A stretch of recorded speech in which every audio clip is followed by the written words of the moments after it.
Good morning, I'm Cuan. Welcome to Gunrats. We've had a lot of rain of recent and it's cleared up for this magnificent summer's day that we've been missing here in the Gauteng Highveld. I feel quite privileged today to be surrounded by Sako 85 model rifles, but in the larger, medium to large, big bore calibers. I'm just going to go through them with you quickly, and they are really as impressive as they look. On my far right, I have a Sako 85 Classic Deluxe in 375 Holland & Holland. Absolutely beautiful. The fact that it's a Classic Deluxe, you can see the time and effort that's been put into polishing all the metal parts. The bluing is that dark, traditional, beautiful blue. In a world today where everything's just Cerakote, this is something really special. Gold-plated trigger, we'll have a closer look at that later. And like I said, it's a Sako Model 85 Action, and we're quite familiar with that because I've gone over the 85 Action quite a lot in my previous videos. 3 locking lugs, proven action. They feed exceptionally well, they extract exceptionally well, making them very reliable. The action length on the 375 is a long action. The 3 rifles to my left, these Brown Bears, are extra long. We'll go through that in a moment and explain why. The crossbolt lugs, on all these rifles are absolutely massive. They've got the same triggers that you would find typically on a Sako 85, meaning adjustable. But as they come from the factory, they set pretty nicely. On big bore rifles, they set at about just on 4 pounds, which I think is pretty good and exactly where you want them on a large bore rifle. So, 85 Classic Deluxe still follows those beautiful sporting hunting lines, nice checkering, slight cheek piece over here for right-handed shooters are available in a left-hand version as well, and a 24-inch barrel and a relatively thin sporter barrel, being a 375 Holland & Holland. And also, if you speak to any PH, they will tell you this is probably the caliber for African hunting. You can shoot anything from the littlest game, thin skin game, right up to your big, large thin skin game like your gemsbuck, your kudu, warthog, everything in between. And if you don't shoot a lot of big game, this will also suffice if you use the right ammunition under the right circumstances. You'll also notice iron sights, and on all the rifles in front of you here now, they do not use a detachable magazine. But they do have the hinged floor plate system, which is nice for unloading and making safe, particularly if you're going to climb back into a vehicle or whenever you need to make safe. But all the attributes of a typical 85 are to be found with these rifles, but they've been beefed up somewhat. The crossbolts are bigger, as we discussed before, and attention to detail. You'll see that the barrel band for your sling is actually fitted on the barrel. Traditionally, that is where it should be on a large recoiling rifle. And the reason for that is you don't want a stud here in the fore end of your stock where during recoil that stud can actually hook your fingers and hurt you. So it's really sensible. Most chaps that hunt really dangerous game don't use slings in the first place. You know, you pop your rifle over your shoulder and go carry. Slings can get you killed. They can hook onto things, hook onto branches. They can get in the way. So what have we actually got here? Sako 85 Classic Deluxe, long action. Extra long action. Yeah, we've got a 416 Rigby, very chunky, beefy barrel, 22 inches long, absolutely perfect. Iron sights, express iron sights, this one fitted with a low magnification scope. Also a Grizzly with an extra long action. This is a 450 Rigby, and to the far left, the monster of the bunch, also a massive tube. We'll have a look at the hole at the front of the crown in a moment. 500 Jeffrey. Today I'm hoping to shoot, I wasn't going to shoot the 375, but it's so beautiful and I've got a few rounds. Might pop off 1 or 2 rounds there. I'd like to shoot the 416 Rigby, and if I'm brave enough, I'm sure it won't be a problem, maybe a shot or 2 with a 500 Jeffrey, simply because I've never shot one before. Now you're going to ask me, well, I don't really hunt big game. I'm not a professional hunter. Why would I want a big bore rifle? Well, it's actually quite simple. Just because you own a cartridge that, sorry to interject, but when I handle a cartridge of this nature, it just, my mind seems to go back to an era of the maybe late 19th century, maybe very early 21st century, 20th century. where the world was a different place. And man, it just conjures all kinds of memories which are unfounded because I wasn't there. So it probably takes me back to what I read and what I've seen and what I've heard of the time of the great white hunters and where Africa still needed to be tamed. And there's just something really special about a big boar.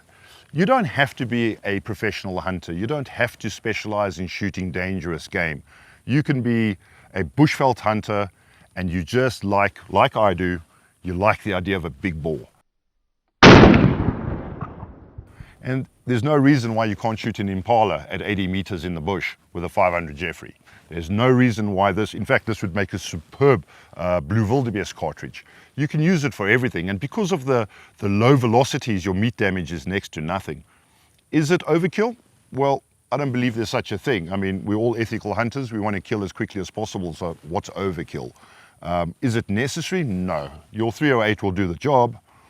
But there's just something really special about doing it with a cartridge like this. I mean, it's just absolutely beautiful. Here's a 308 for comparison. You just can't compare. They're superb. So let's go through the calibers quickly. Starting on the far right-hand side here, I've got the 375 Holland & Holland. We all know the 375 Holland & Holland, a very, very versatile cartridge, relatively flat shooting. A lot of guys are going to tell you it's not a big bore, it's a medium bore. Yeah, I don't really care. I think it's a fantastic caliber. And if you're not going to shoot a lot of dangerous game, it will still get the job done. And you can shoot all your game species with this cartridge and you can stretch its legs quite a bit. You can pretty much hunt out to 300, 350 meters comfortably with this rifle if you know your setup and you know its trajectory. Next up, over here, we have a 416 Rigby. Absolutely beautiful cartridge. 400 grain bullet, 2,410 foot per second for 4,238 foot-pounds of energy. That's got quite a bit of power. So just to compare, the 9mm that a lot of South Africans carry, our police force carry, probably generates around about just over 300 foot-pounds of energy. According to Sako, this Sako loaded with A-frames, 400 grain bullet, 2,410 foot per second, 4,238 foot-pounds of energy.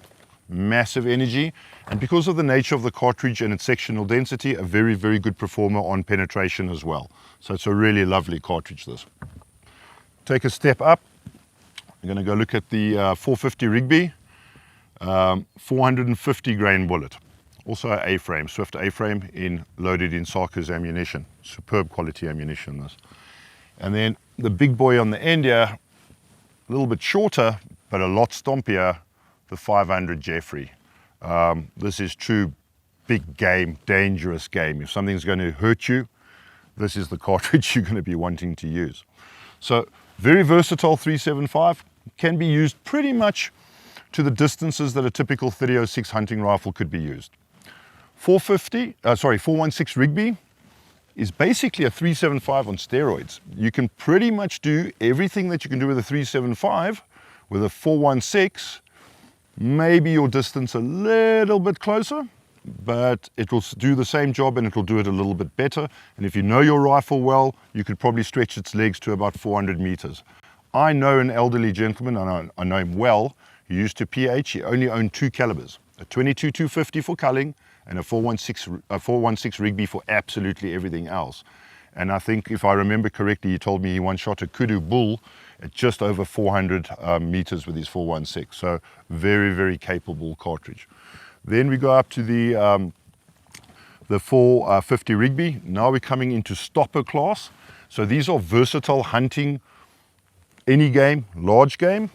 This is more specialized. I would say it's a sub 100 meter rifle. Once again, if you know your rifle, you can stretch its legs a little bit, but this is a stopper. This puts an animal down. So for large, aggressive, dangerous game, really nice caliber. And everything I'm saying for this rifle applies to the 500 Jeffrey too, except that the 500 Jeffrey is launching a 535 grain bullet at 2,360 foot per second for 5,116 foot-pounds of energy.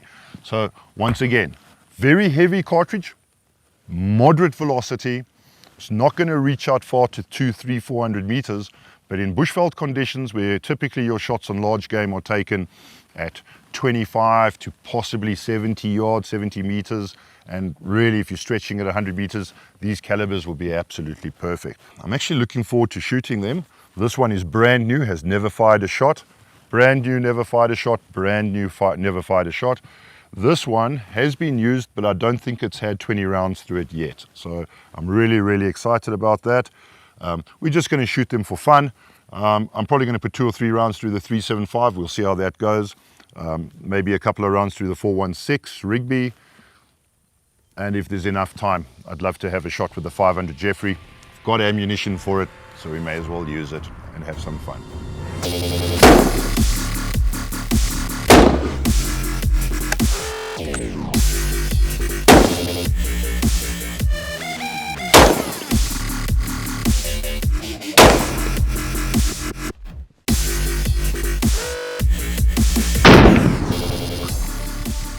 I spoke earlier and I referred to a part called a hinged floor plate and how convenient that is for unloading your firearm.